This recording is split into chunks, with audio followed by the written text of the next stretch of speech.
Okay, hello everybody. Thanks for joining us tonight for what I hope will be a great roundtable discussion about the state of children's ministry today. It's an exciting time. I think one of the most exciting times ever to be involved in ministry of any type, especially children's ministry, because the impact, the influence that we can have in the lives of young students, and that's really an exciting thing to do.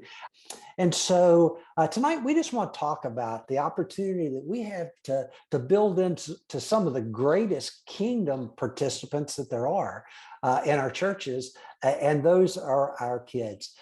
Tonight we have a panel of three different children's directors. I'm really excited for them to be with us tonight. And I'm going to let Allie and Lauren and Ashley just to introduce themselves. And Allie, if you would, don't just tell us who you are, but would you tell just a little bit, snapshot of your calling into ministry and your motivation into specifically children's ministry? Yeah, absolutely. Hi, my name is Allie Burkle. I am the children's director at A10 Faith Community. We meet in the Bird Theater in Carytown.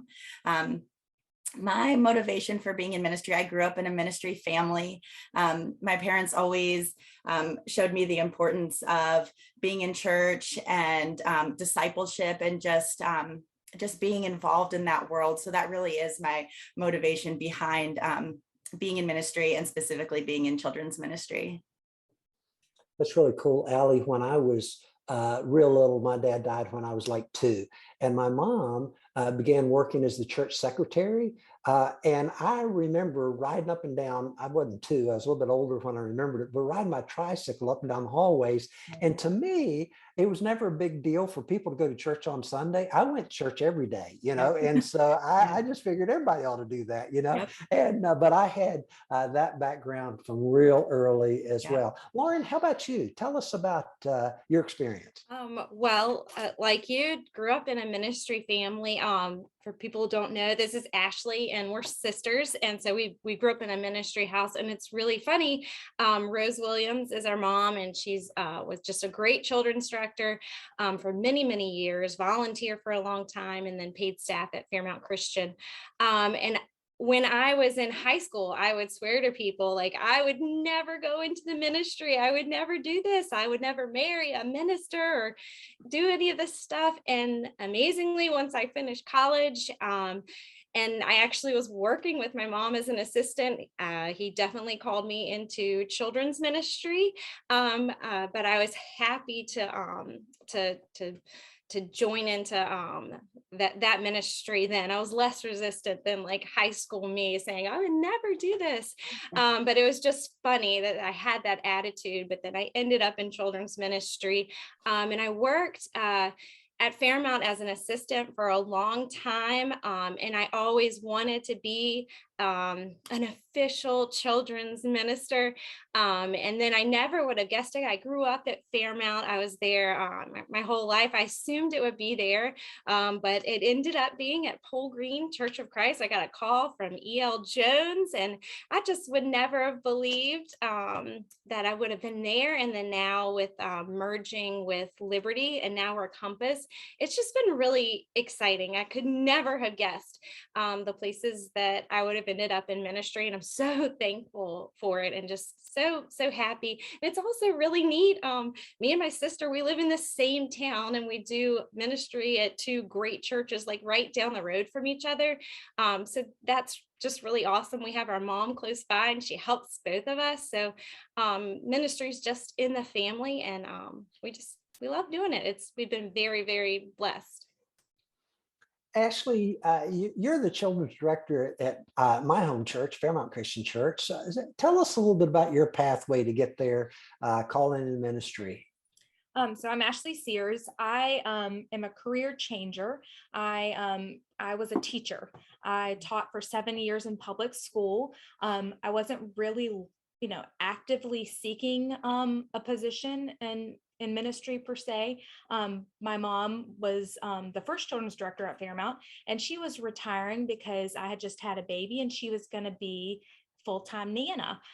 So I just said, oh, well, I'll just, throw my name into the hat. And that's where God moved. And here I am, almost 8 years later, and I've been the children's director here. So I have the same family background as Lauren. I've been at Fairmount my entire life, volunteered in children's ministry since I've been a teenager. So here I am, blessed to get to do this for a living. So. Thanks for sharing your stories. I believe that the ability that you ladies have, and many, many, many other ladies and men who are children's ministers or children's directors, is just absolutely phenomenal because of the impact that they have on their lives. Why don't y'all talk just for a minute? I know that there were major influencers in your life that as disciplers for you. Ashley, let's start with you. Who really or what impacted you early on as a disciple of Jesus? For me, it started with my parents. My parents had a huge influence. They made going to church a priority, but also at home, they lived it out. So we got to see it day in and day out, what being a Christian and living for God looks like.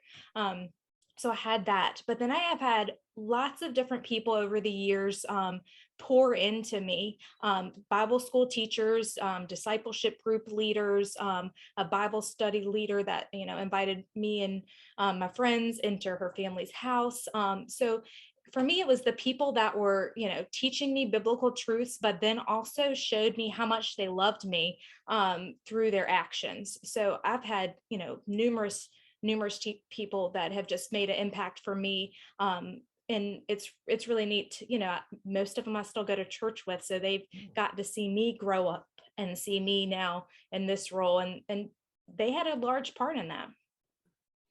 Allie, how about you? Yeah, same. Growing up in a ministry family, my parents were the first people to have that impact on me.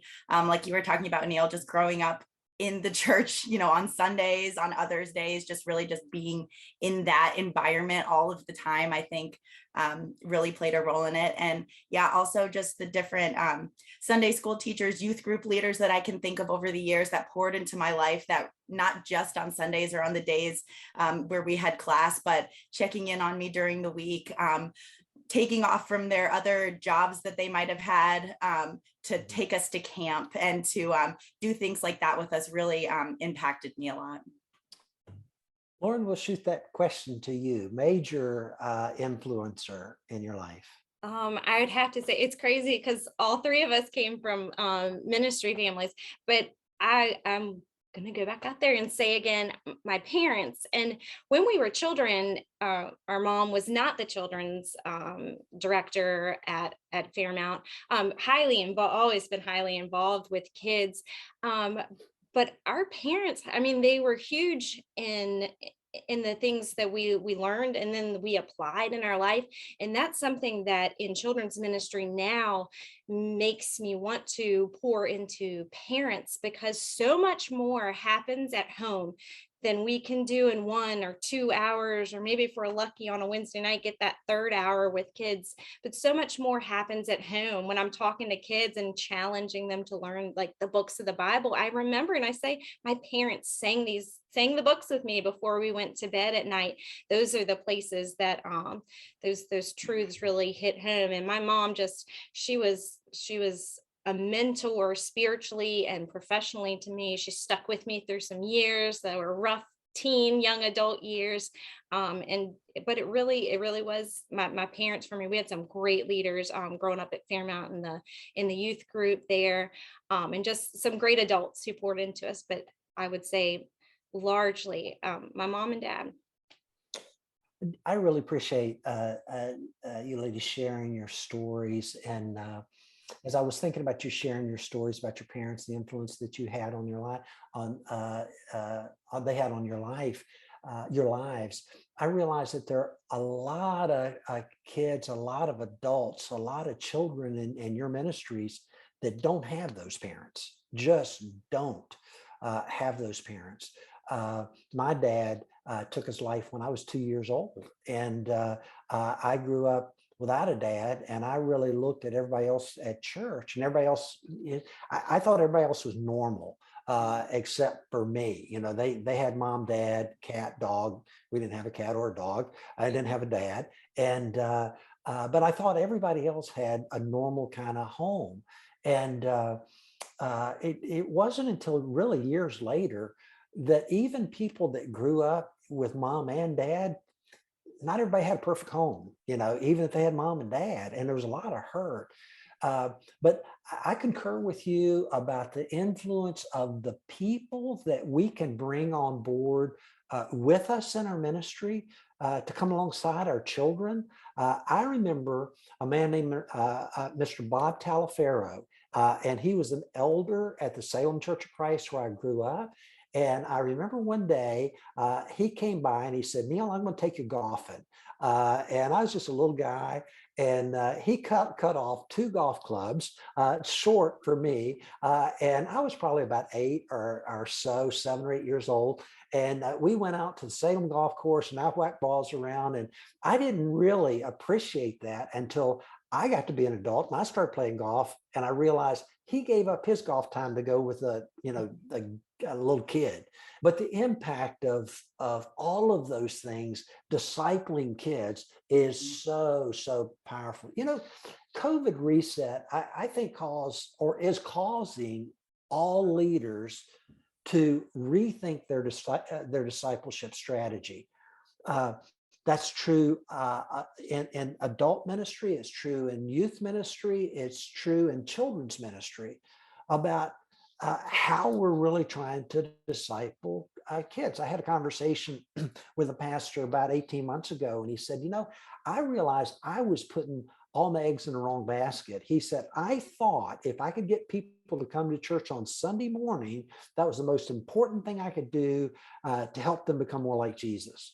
And he said, after we shut down, he said, I realized coming to church on Sunday is important, but it's nowhere close to the most important thing that I could give my people to help them change into a strong personal relationship with Jesus Christ and look more Christ-like. And so I just wonder if I were to ask you to write down on a piece of paper just a few words to describe your discipleship strategy, this is what you're trying to do with your kids.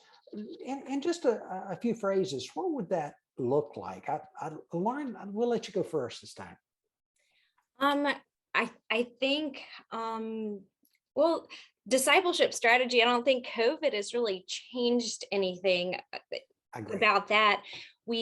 I really have a passion for trying to equip parents to be these discipleship leader. We have been so I've been blessed we really do utilize our Sunday morning, our Sunday school teachers. We still have Sunday school teachers that pour into these kids because it's been difficult for me having come from we were a smaller church and we've grown. I could myself say hi to every kid on a Sunday morning, and I'd speak to each one, but just as you grow, you can't do all those things. So you do have to duplicate. And I've just been so blessed and fortunate that I've had some really great leaders kind of almost fall into my lap as these Sunday school teachers that really, they pour into and get to know the kids in their class to be those to help disciple them and move them forward in their spiritual journey. But I really hope that we're doing what we can.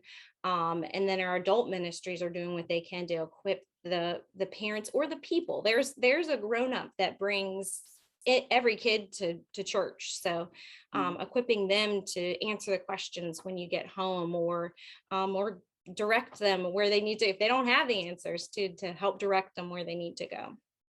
I love that. You're right. And in the children's area, there is an adult that brings every kid to church, small child to church. Once they get to be in junior high school, that may not be the case, but that is for you. Ellie, how about you? When you think about these are the 2 or 3 key things that I really am trying to do to disciple children, what would that look like?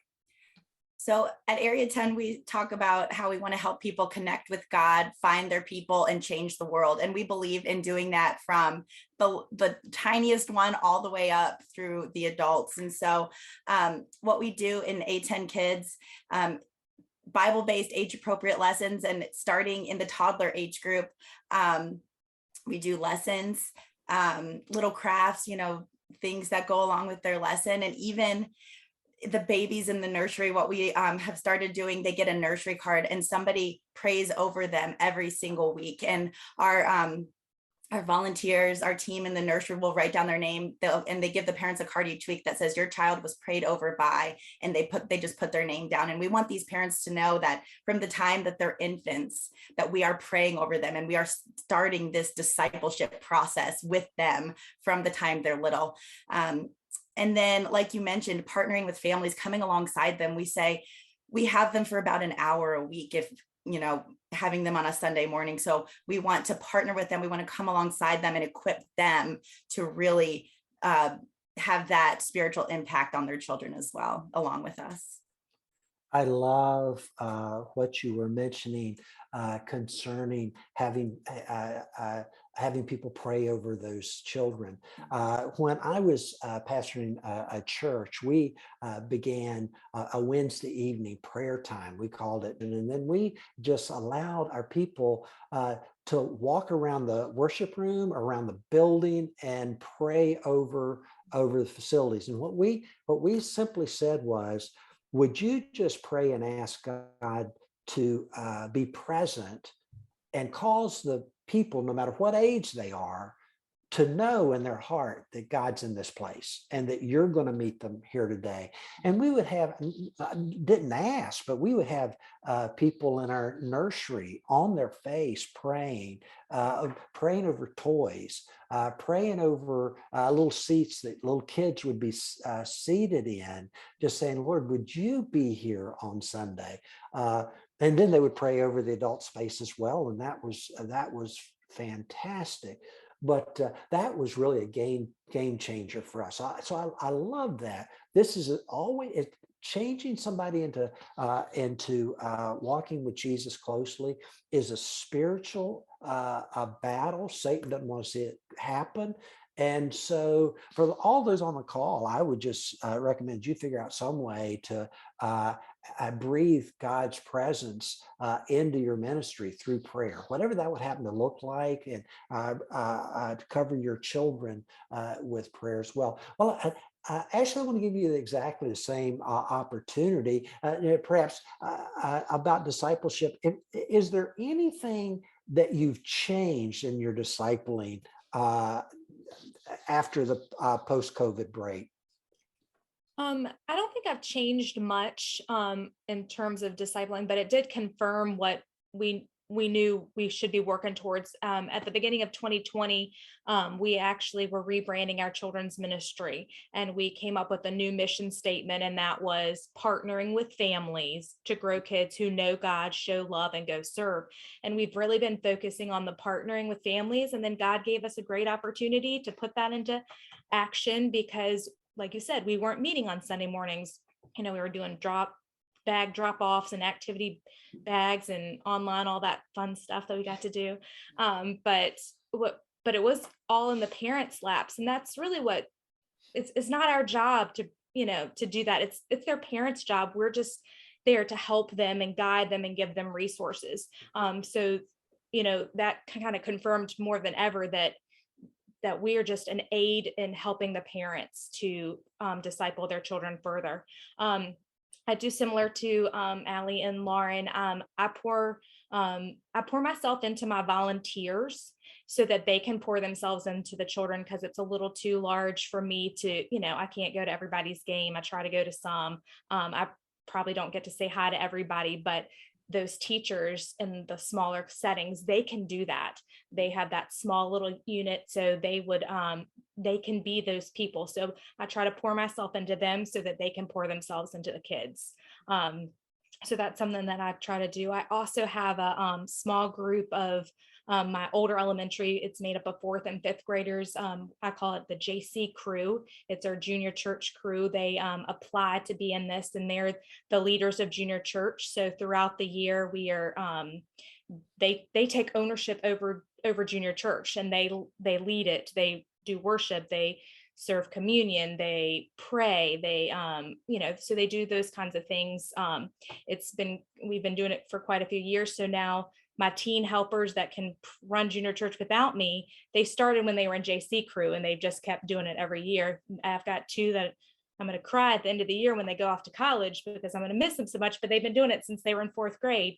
So that's kind of cool to see, that side of it as they grow up and they continue wanting to be in junior church and serving there. So wow, that's taken me way, way back, because I remember one of the very first lessons that I learned when I was co-deaning a junior week of camp. And a very smart dean was doing, the Sunday afternoon rah-rah session with all the staff, and the junior counselors were there. Of course, they'd already been through training, but anyway, he focused down on the importance of junior counselors. And this is what he said. I'll never forget it. He said, I want y'all to realize that these junior age kids, they don't want to grow up to be me, pointing to himself as an adult. They want to grow up to be you. And what a powerful, powerful reminder of the importance of that layer of discipleship. I want to swap gears just a little bit and talk a little bit about outreach and what's happening with y'all in your ministries during outreach. I really believe that early on during, and we're talking COVID shutdown, but there was much more at play than just COVID. There were racial issues, there were political issues, all of those things as kind of a perfect storm came together. But I began realizing that, wow, we are in the greatest window of opportunity ever in my lifetime for sharing the gospel of Christ, because everybody's hurting, everybody's mad, nobody has a clue about where to hang their hat. And for solid churches that are gaining traction strongly now, they all figured out, we got to seize this opportunity. Sadly, there are a lot of churches that they're saying, well, if we never get back to normal, if we ever just get back to the way things used to be, the truth of the matter is, it ain't never going back to the way things used to be. Life has changed. And John 4, Jesus says, open your eyes, see the harvest field. And I just wonder, could y'all talk just a little bit about some of the things that you've seen in seizing the harvest field? Let's talk about evangelistic events. And let me ask the question, are evangelistic events for children important or not today as we move forward? And what has y'all's experience been? Big events, small events, medium-sized events? What's effective and what's not? What are y'all seeing? I definitely think, excuse me, I definitely think the events are important. And I think that through COVID, through the shutdowns, through everything, I think that a big thing that at least I learned is the importance of outreach and discipleship, and the importance of human connection, and that people really need that. So even if people maybe weren't coming out to events before, or weren't necessarily seeing the importance of connecting with the people, they did through the shutdowns, especially. So we have never done like a VBS kids camp type thing before. We're planning our very first one for this summer. So we, I definitely think that reaching the families, reaching the kids is a very important thing. Yeah. Ashley, what about you? I see you shaking your head. I think it's incredibly important. Kids have a lot of power in the household, good or bad, a lot of bad from a parent perspective. But, if your kid asks you to do something and they keep asking, eventually the parents will give in. So kids have a lot of power. If the kids want to go to an event, and I know I feel like awful, if there's Compass event and my kids want to go, and how can I say no? They want to go do something at church, So I think, so we go. So I think that's a lot of power to get a whole family connected through some of those fun events that might not take place on a Sunday morning, maybe not even take place on church grounds. I think that's particularly a way to get some new people into church, just doing something fun. And then of course it's a wholesome environment, probably has some kind of spiritual element in it too, but they're going for the fun, like maybe an egg hunt. They're going for the egg hunt, but you have some spiritual component that they're going to leave hopefully taken into their hearts. So I think that's I think these big events are really important. Ashley, I remember being at Fairmount for it was Halloween festival or a fall festival, whatever you would call, right? The fall after COVID, and it was packed. I mean, there were, and that told me, okay, we want to go, we want to be around. Yeah. Question is, what have been some of your most successful events? And this is bridging time. I don't care, before, after, whatever. So Lauren, let's let you go first. What have been some of your most successful events? Most successful. I would say every year that I've been a children's director, we've always done Vacation Bible School. I love it. I never want to stop doing it. And it just, I love it because of how it reaches out to the community, how visible of a thing it is, and people are just looking for things for their kids to do, maybe just to get their kids out of the house for a few hours in the evening, but that's all right. We'll teach them about Jesus and send them back to you. But that's always been something, and I love it too, because it's like a great community thing for your church to kind of connect you all and unite you all together to kind of to be a face to the community, the people that are coming in. So Vacation Bible School is one that's just always been I love it. And it's just, I think it's a great outreach. We do ours at the end of summer. So, and I've always liked that because you're getting ready to start the school year, and that's when people are getting into good habits so it's like come back on Sunday mornings and get into the habit of going to church on Sunday mornings. So I've liked that. I think it's crazy to me, like we do a trunk or treat, the people that you do events with candy, and the people they come out of the woodwork. So that, and I always, like Ashley said, I try to do something so these people hear some part of the gospel message while they're there. We just had our egg hunt, again, candy. They'll come for candy, but we shared the gospel message with them, with everyone, their parents and kids, all together. So if they're gonna, we get them in with the candy, but then we're gonna teach them about Jesus. I love that. What else, Allie or Ashley? Some other just really effective events that y'all have done? We do Vacation Bible School as well. Ours is infants through adults, so it's bringing the whole family in. So that's lots of fun. Pre-COVID, we did a fall festival. With everything COVID, we decided it was normally pretty crowded in there, that it would be unwise to do that. So we've switched to trunk or treat, which has been a huge hit in our area. And then a really easy event we started when we were just coming out of COVID was popsicles at the playground. And it's literally just come and play on the playground, and we give all the kids a popsicle snack. And that was one of the first things we did because we still couldn't have large numbers inside. And we did that, and people came out of the woodwork we probably had 50 kids on the playground playing. And it was like one of the easiest events because literally I dragged a trash can out to the playground and we bought popsicles. Yeah, food. Sugar goes to food. So that was really easy, and the kids had a blast. It was just simple, but they had fun. Allie, your context is different. You're in downtown, inner city church. So how about you? What have you seen as some great outreach events that you've done?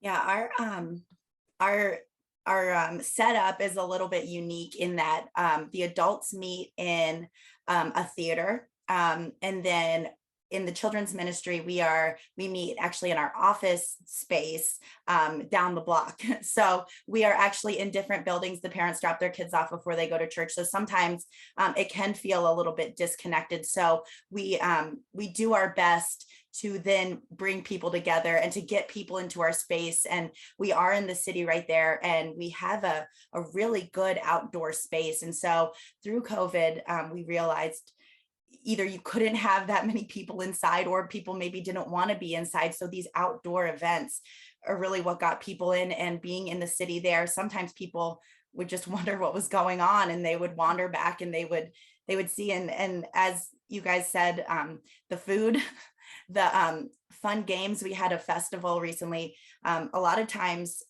things with a good turnout happen right after church because people are already there. And as you said, the kids are like, please, can we stay, please? And they're okay, yeah, we'll stay. And there's games for them to play, there's food for them to eat, just a real fun family environment that everybody can enjoy, have been successful.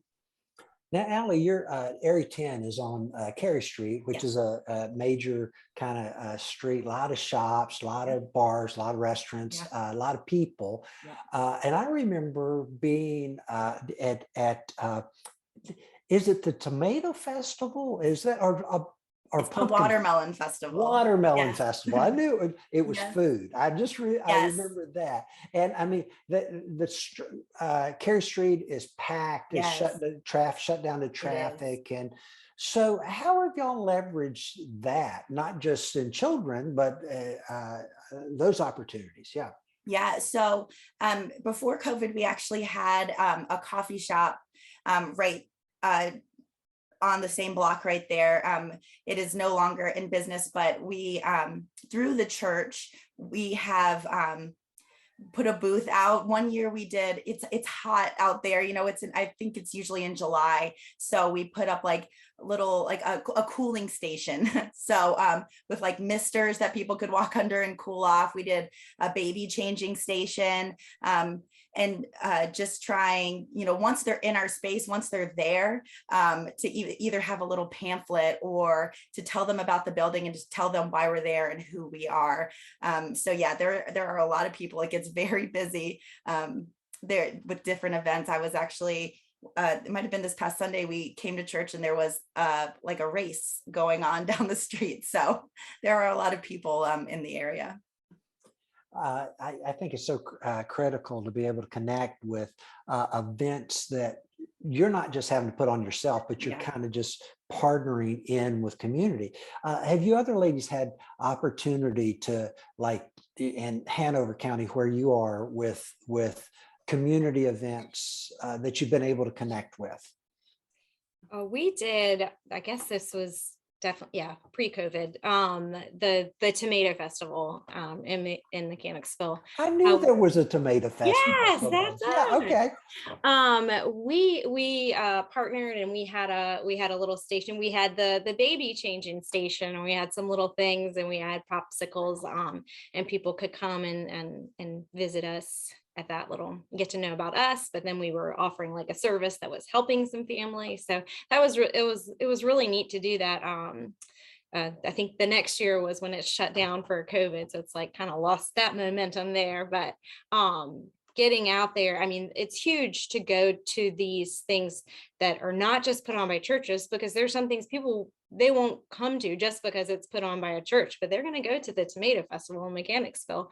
So it's good to have a presence at those different kind of things. Sure. That's really, really great. I know I remember one of the events, Lauren, you guys had last fall. The drive-in car bike thing was crazy.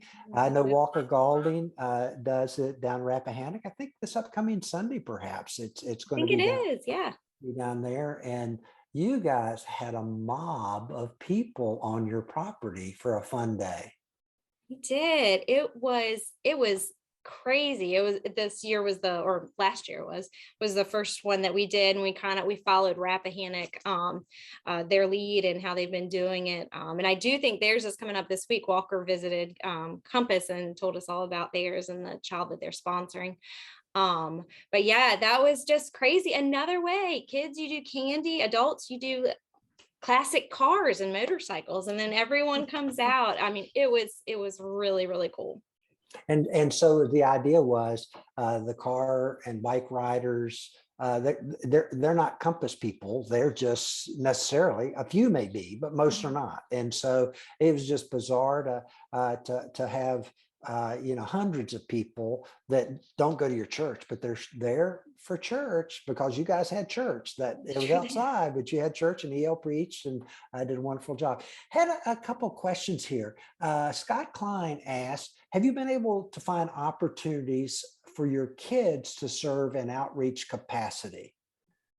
Allie, you're shaking your head. Yeah, so each year, we kind of had to take some time off for COVID, of course, but we do an event called Rise Richmond, where one Sunday morning, instead of having church in the theater, we go out into the community and we serve.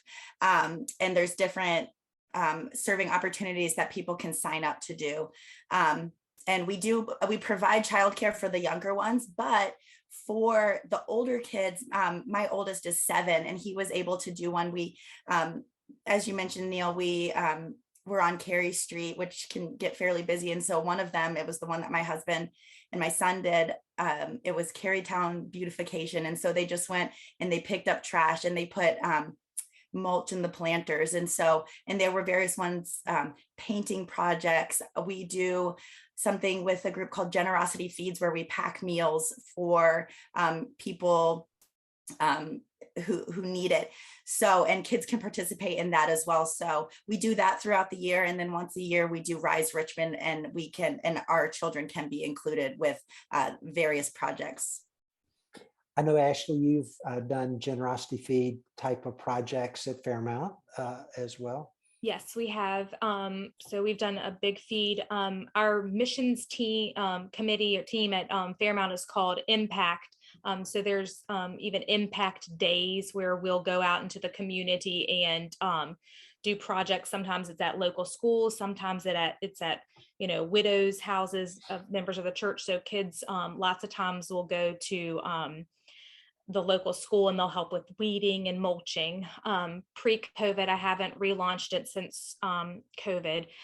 We had an Impact Kids, and on Sunday evenings, I had a group from anywhere, and it ranged to 20 probably kids that would come out, and we would do service projects every Sunday night. Some of them were at the church, like we would clean the baseboards of the church. Sometimes we would do care packages for police officers, and we would let a couple police officers from our church deliver those to the people who worked on a shift. Did some packages for firemen. We went to a food pantry and they sorted the food onto the shelves and marked the barcodes. So we even went to a lady's house and she had a list of, trees pulled and debris moved, and we did our best. I enlisted some more adult helpers than normal on that one, but so the kids loved it, and everyone always appreciates when they do something. Build projects where you're framing houses in a parking lot. I've done that before, and that's a kid-friendly event when you're families. That's when it really works the best. And the guys that are builder type, hammer slinger kind of guys just have to be patient with the kids that bend way more nails than they ever drive, and but it's fun and it's good for kids to be able to do that. Let's swap again just a little bit, talk a little bit about procedures, and I've got some questions about that as well that are coming in. One question is what is your student to volunteer or teacher ratio in your classes? Volunteers, I know that was the huge thing that I was hearing everybody say, can't get anybody to volunteer. It's like pulling hair, pulling teeth to do that. So let's talk about volunteer recruiting. And the question is, what are you finding effective? What is working in recruitment? Lauren, for you. I there's no like secret formula or anything to share. I just um I pray over it, and we have so many parents. I mean, you have parents bringing people, grandparents bringing, and they get excited when they see the fun stuff the kids are doing. I think they get excited about it, and they want to get involved. Just this Sunday, I had a grandparent. She said, "I just like this, and I want to volunteer 2 times a month." And I was like, well, let me write this down and get you scheduled for the rest of your life for 2 times a month. But Yeah. I think if you have a sense of excitement about it, and Mm. try not to have a sense of desperation about it, which we sometimes, well, lots of times feel, but if you let them know that it's a fun thing to come and be a part of, it's exciting. Even if there are a ton of kids, when you make it work, and with God involved, I mean, what can fail? So I think you make it an environment that someone wants to hang out in, and then that excitement kind of spreads from there. Allie, how about for you? How are you doing volunteer recruitment? How's that working for you? Started back, it was pretty low.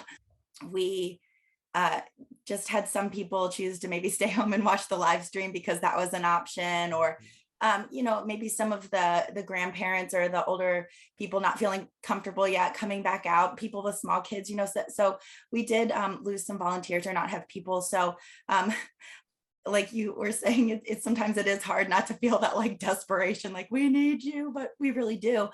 Something that I started doing that I had never done before is just personally reaching out to people, and not in I'm desperate sort of way, but maybe it's people that before COVID like kind of mentioned, oh, that might be something that I'd like to do, or somebody that I realized had been bringing their kids for a while fairly consistently and hadn't jumped in anywhere yet. So I just reached out to them by email and I said, hey, we're growing, which is such a blessing. But with that growth comes the need for people to serve in children's ministry. Would you be willing to pray about it? And would you be willing to do it? And it was surprisingly effective. And most of those people said, yeah, I'd love to. And maybe they were waiting for just kind of that opportunity, or maybe they hadn't, it's just easy for them to forget to do things, forget to reach out or something. So that's something, it's not something that I do all the time, but that is one thing that I have done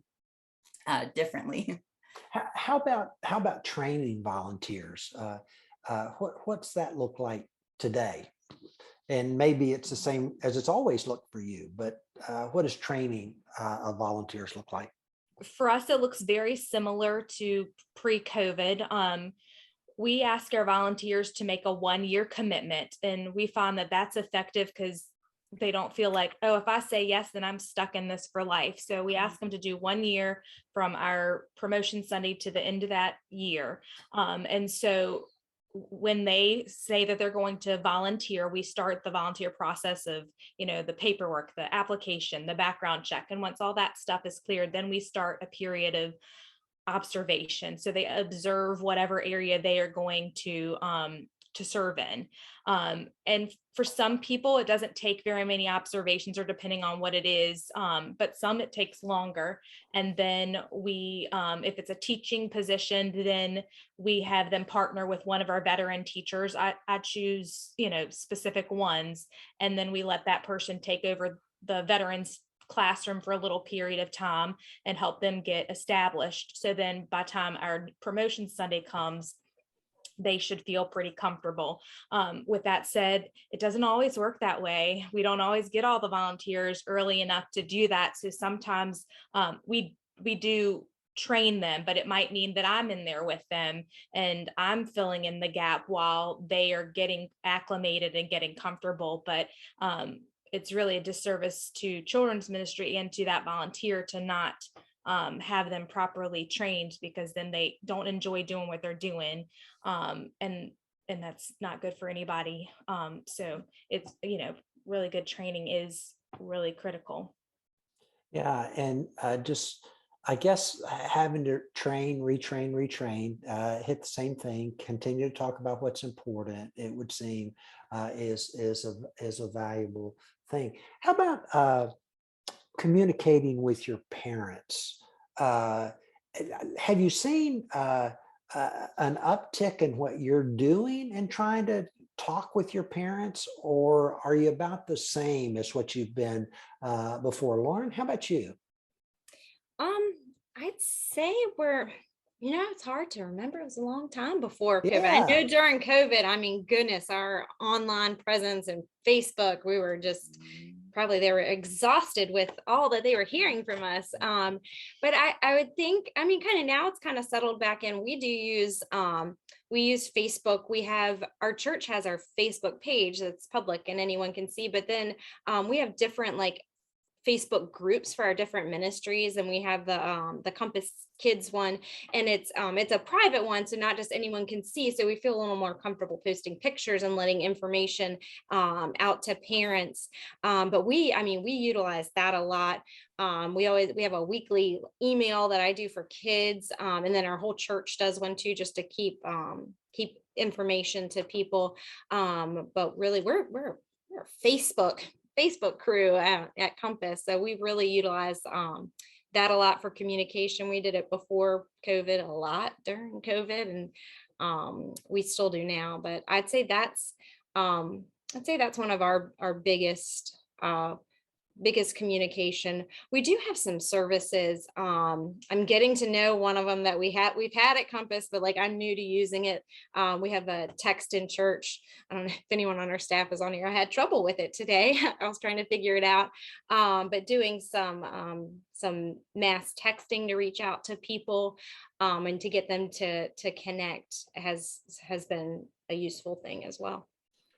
Allie, how about you? Communication. What's new and different for you?